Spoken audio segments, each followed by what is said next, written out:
में वापस लौटा देती है। उतनी सरलता से और शांति से जीवन को जीने का एक सहज मार्ग प्रदान करती है, जहाँ मनुष्य समस्त द्वंद्वों से, दुखों से, रोगों से मुक्त होता है। यह आध्यात्मिक शक्ति का ऐसा कल्प तरुण है जिसको पाने के बाद मनुष्य को संसार में फिर किसी की आवश्यकता नहीं होती। इसलिए आज आप यहाँ बैठे हो, अपने कारण से आप नहीं बैठे हो, किसी और के कारण से बैठे हो। ये बात अच्छी प्रकार से विचारना चाहिए। अपने कारण से तो आप हो ही नहीं सकते, किसी की कृपा से, किसी और के कारण से आप यहाँ हो, और जिसके कारण से हो उसी को आध्यात्मिक शक्ति का स्रोत कहते हैं। इसलिए जब तक ये स्रोत उस महास्रोत से, उस अखंड शक्ति से जिसके द्वारा आप सांस ले रहे हो, देख रहे हो, जीवन को जी रहे हो, उठने से पहले आपके जीवन में कोई क्रांति, कोई उद्गमन, कोई शांति उपलब्ध नहीं होती। इसलिए मनुष्य हो और आध्यात्मिक शक्ति से वंचित रहे, ये इसका दुर्भाग्य ही है। मनुष्य हो और अमृत उसके पास है और विष पी करके ही जीवन को गुजारे, ये इसका दुर्भाग्य है। इसलिए समस्त संसार की संपदा मनुष्य को परमात्मा ने प्रदान की, लेकिन उनके लिए जो उसकी कीमत चुकाते, लेकिन उनके लिए जो वैराग्य से जीवन में अपनी आंतरिक शक्ति को जगाते, उन्हीं के लिए वो केवल एक प्यास के साथ, एक श्रद्धा के साथ, एक समर्पण के साथ अपने जीवन की संपूर्ण आहुति देते हैं। पाना हम चाहते हैं, लेकिन कीमत चुकाना हम नहीं चाहते। शांति कहें, आनंद कहें, कुछ भी अपनी भाषा में कहें, आकांक्षा तो करते हैं, लेकिन उसके ठीक विपरीत आचरण भी करते हैं। और यदि पथ ही बिगड़ गया हो तो पथिक बिगड़ ही जाएगा। यदि मार्ग ही भटक गया हो तो मंजिल भटक ही जाएगी। तो बीज हम जिसके बोते हैं, आकांक्षा हम अमृत की करते हैं। तो आध्यात्मिक शक्ति का अर्थ है कि एक होकर के एक को पाया जा सकता है, अनेक होकर के एक को नहीं पाया जा सकता। और यही मनुष्य की सबसे बड़ी समस्या है। संसार में दो तरह के मनुष्य हैं, एक जो खंड खंड होकर के खंडित हो गया, सब बिखर गया है। यही मनुष्य की दुर्दशा का, दुख का सबसे बड़ा कारण है। यदि आज आप दुखी हो तो बहुत सारे कारण आप गिना सकते हो, बहुत सारी शिकायतें कर सकते हो कि साधन ठीक नहीं था। मनुष्य के साथ बाहर से जो कुछ आप पाना चाहते हो, उसके साथ बहुत सारी चीजें ऐसी है। धन नहीं है, पद नहीं है, शरीर नहीं है, और पता नहीं क्या क्या समस्याएं मनुष्य कह सकता है, इसलिए हम दुखी हैं। आध्यात्मिक शक्ति ऐसा नहीं मानती। अध्यात्म एक ही बात की परिभाषा सबके लिए परिभाषित करते हैं कि मनुष्य जब खंड खंड हो जाता है, 10 दिशाओं में बट जाता है और अत्यधिक आकांक्षाओं से भर जाता है, और ये मेरा और मेरा और मेरे का विस्तार करता है, तब मनुष्य की आंखें कहीं होती हैं, कान कहीं होते हैं, वाणी कहीं होती है, पैर कहीं होते हैं, सब उसका बिखर जाता है। इस बिखराव की अवस्था को हम दुख कहते हैं। दुख का और कोई कारण नहीं, आप भटक गए हो अपने रास्ते से। एक द्वार था, लेकिन उस द्वार से आप भटक गए हो। और दूसरी प्रकार के मनुष्य अखंड। इसलिए भगवान कृष्ण ने, वेद के ऋषियों ने, सभी ने अध्यात्म के लिए एक बात अत्यंत आवश्यक रही है। यदि एक को पाना है तो अखंड होना होगा। यदि उस आंतरिक आध्यात्मिक शक्ति का आनंद लेना है तो आपको एकत्व का दर्शन करना होगा। लेकिन मनुष्य की सबसे बड़ी समस्या क्या है कि इसके पास ठहराव नहीं है, इसके पास संकल्प नहीं है, इसके पास अपने को निजता नहीं है। बस ये लुढ़कता रहता है, दाएं से बाएं, बाएं से दाएं, घड़ी के पेंडुलम की तरह से। सुबह कुछ होता है, दोपहर कुछ होता है, रात कुछ होता है, ऐसे गिरगिट की तरह से रंग बदलता रहता है। उसी को हमने संसारी कहा, संसारिति संसारा, जो सरकता जाता है, अर्थात जैसे पानी खड्डों को तलाशता है, ऐसे संसारी व्यक्ति खड्डों को तलाशता है। उसके जीवन में अधोपतन ही होता है। खंड खंड होने के कारण सभी इंद्रियां बिखर जाती हैं, सभी इंद्रियों के छिद्र खुले रहते हैं, सभी इंद्रियों के छिद्र रसातल की ओर, धरातल की ओर बहा करके ले जाते हैं। और जब अमृत बह जाता है तो मनुष्य के हाथ में केवल विष बचता है। तो दो प्रकार से आपकी शक्ति आपके साथ व्यवहार कर सकती है। एक, आप अधोपतन की ओर जाएं तो प्रकृति पुनः तुम्हें उस तल पर पहुंचा देती है जहाँ जानवर जीते हैं, पक्षी पशु रहते हैं। उनके पास अपने कोई आत्मा, कोई निजता, कोई विवेक नहीं होता। पशु को जैसा रख दिया वैसा रहना होता है, जैसा आदेश दिया प्रकृति ने वैसा जीना पड़ता है। पशु की अपनी कोई स्वतंत्रता नहीं, क्योंकि उसके पास कोई समझ, कोई विवेक नहीं। लेकिन मनुष्य के पास दो संभावनाएं हैं।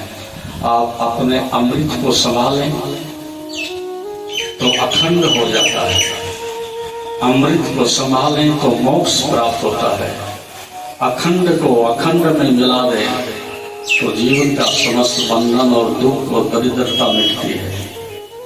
और शक्ति हमेशा तटस्थ है, वो आपकी प्रतीक्षा नहीं करती। आपके पास सामर्थ्य है तो उस ईंधन का उपयोग प्रज्ञा के लिए, ध्यान के लिए, समाधि के लिए करिएगा तो अमृत बरसता है।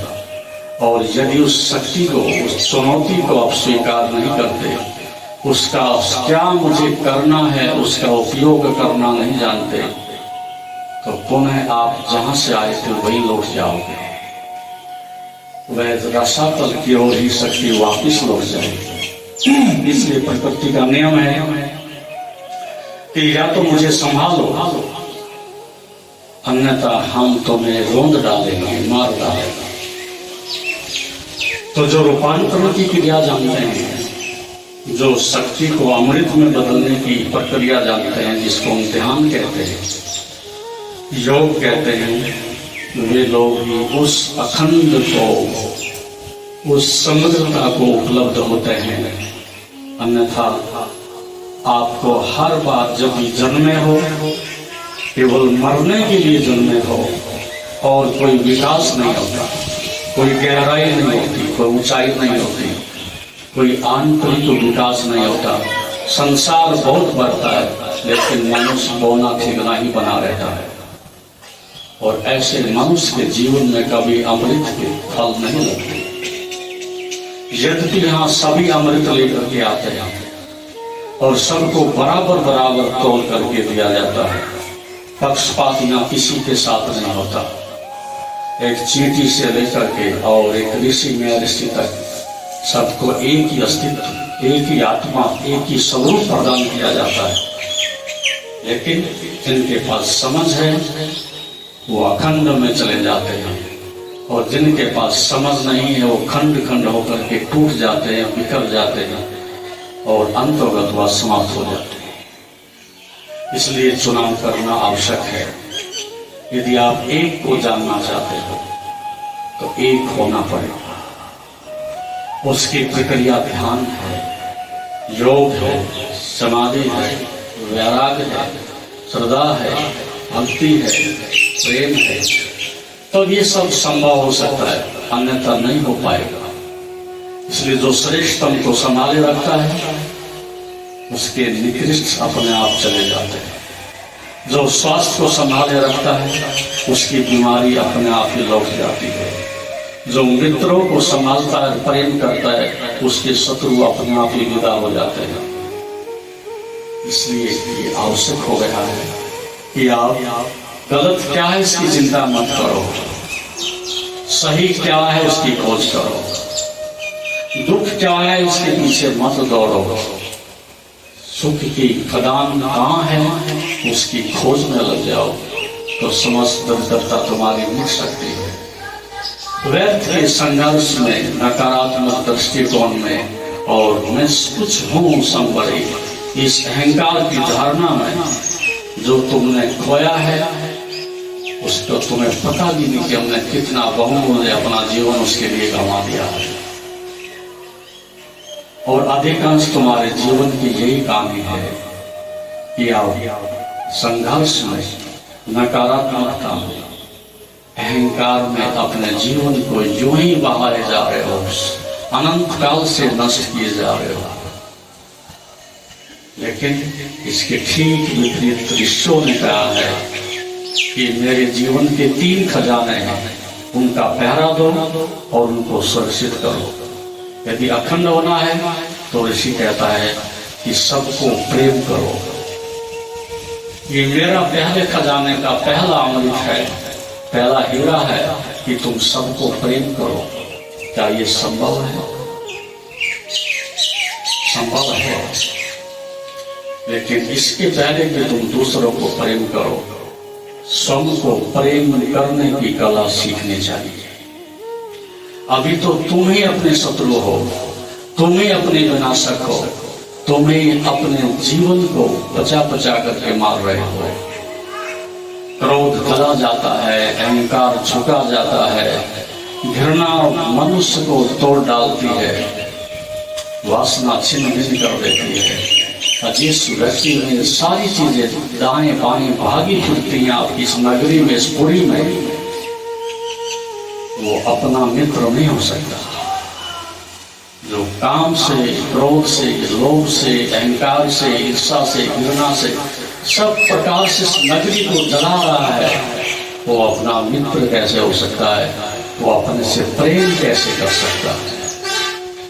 जिसने इस पुरी को सजाया है, जिसने इस पुरी के अंदर बाग बगीचे लगाए हैं, जिसने इस पुरी को चारों तरफ से प्रकाश से सजाया है और वहां सब शांति से रहते हैं, किसी में झगड़ा नहीं।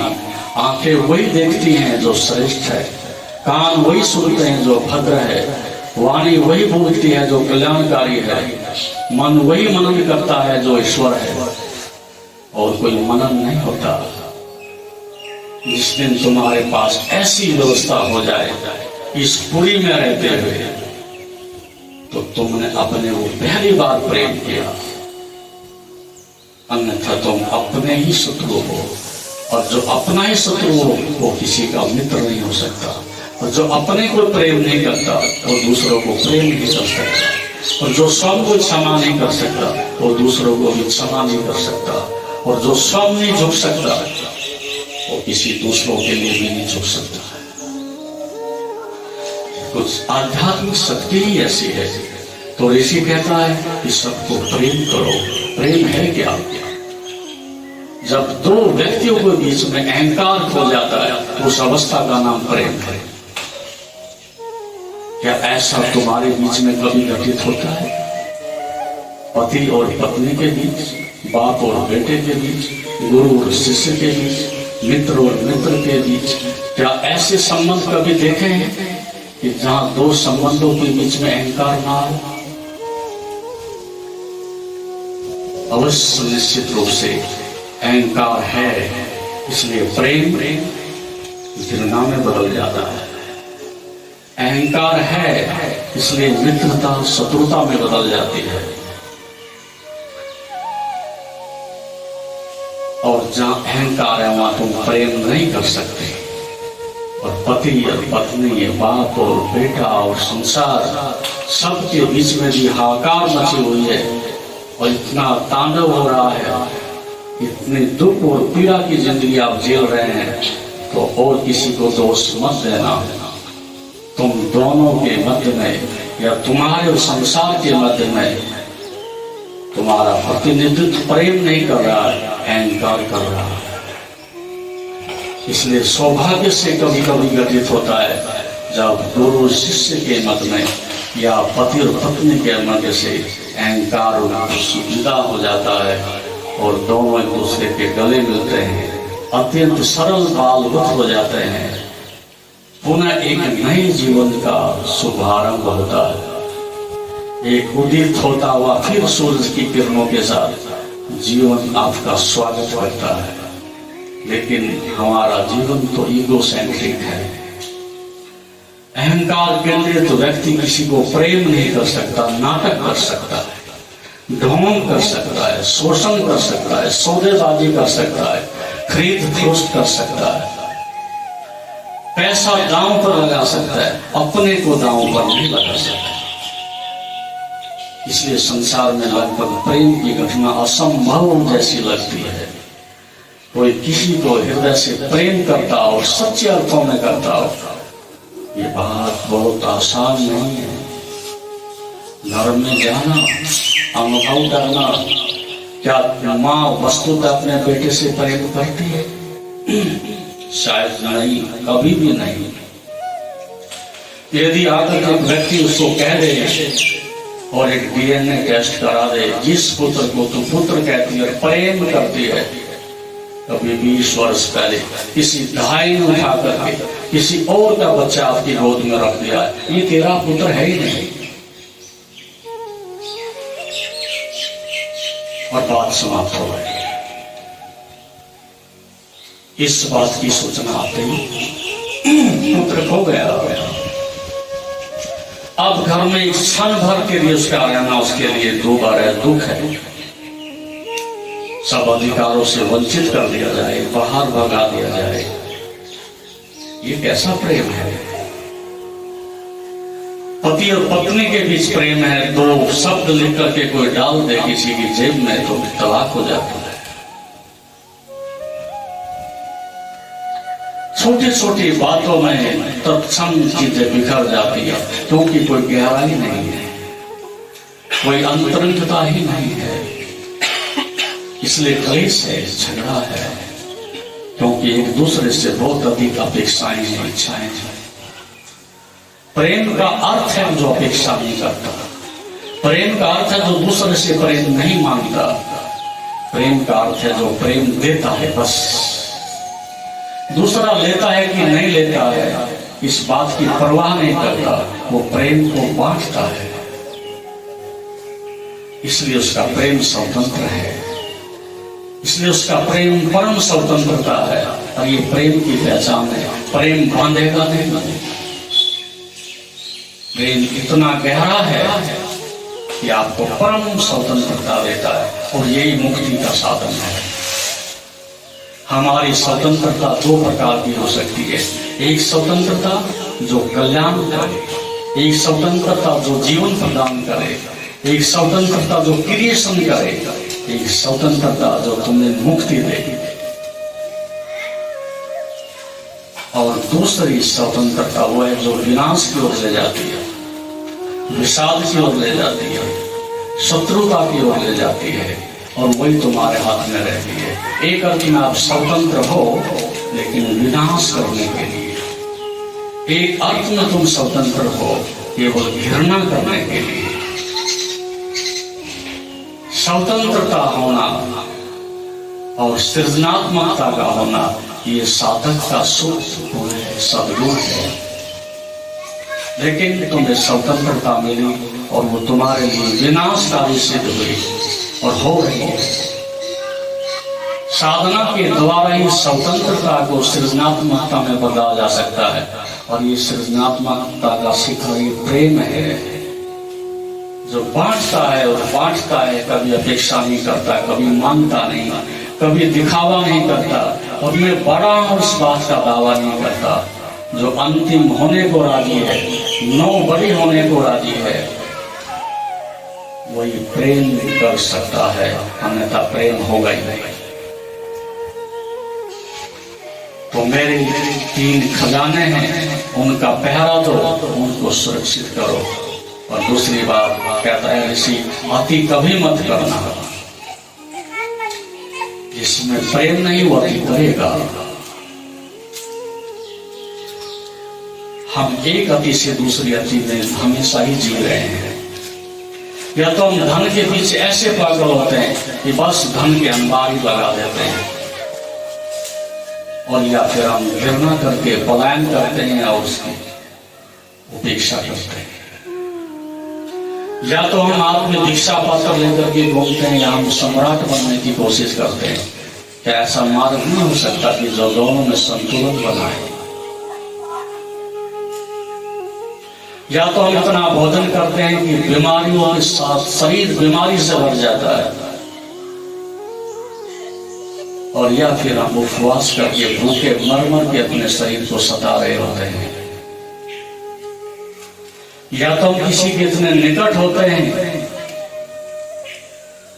कि वो चीज घृणा में बदल जाती है, या फिर जितने दूर चले जाते हैं तो कटुता में बदल जाती है।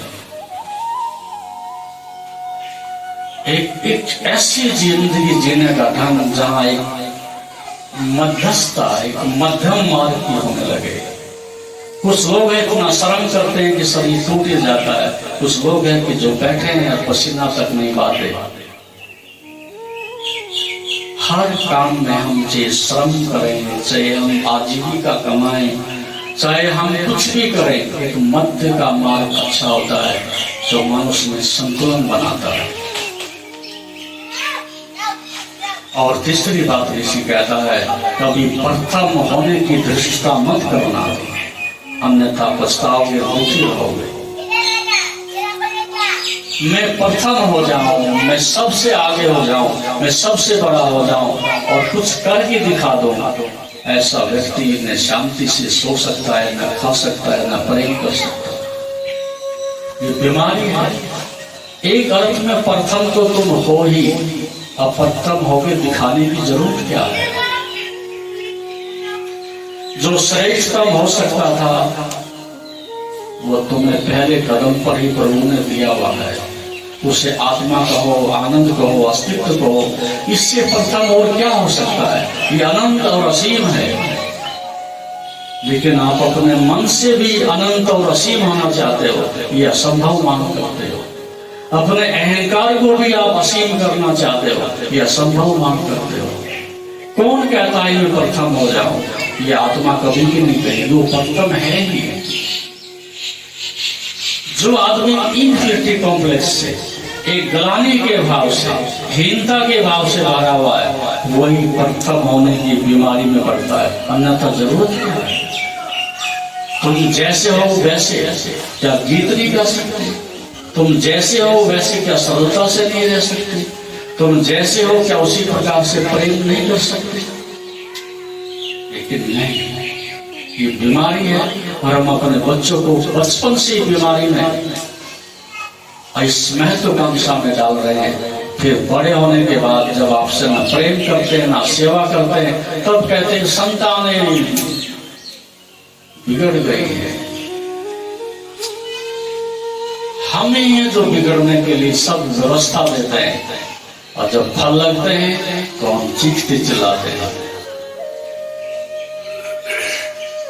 इसलिए मनुष्य को आध्यात्मिक शक्तियों को विकसित करने के लिए एक पवित्र प्रेम विकसित हो, एक मध्यम मार्ग जो संतुलन बनाए, सम्यक मार्ग बनाए, उसका अनुगमन हो, और मैं अंतिम होने को राजी हो जाऊं तो तुम्हारा दुख अभी और यही मिट सकता है। प्रथम होकर के तो दुखी होना ही पड़ेगा। जो प्रथम हो चुके उनकी हालत देखो कैसी है, उन्हीं को देखो। इसलिए जीवन में 3 चीजें सदा याद रखें। पहले अपने को प्रेम करें, और फिर उस प्रेम को बढ़ाते जाएं, दीवारें तोड़ते चले जाएं, और फिर पूरे विश्व को आप प्रेम कर सकते हैं। पूरी विश्व आत्मा को अपने हृदय से लगा सकते हैं। इस प्रकार से आध्यात्मिक शक्तियों का विकास प्रेम से, सम्यक मध्यम मार्ग से, और महत्वाकांक्षा की बीमारी से दूर रहें और जीवन का उत्सव मनाएं। ये आध्यात्मिक शक्ति का विकास है। हरिओम तत्सत।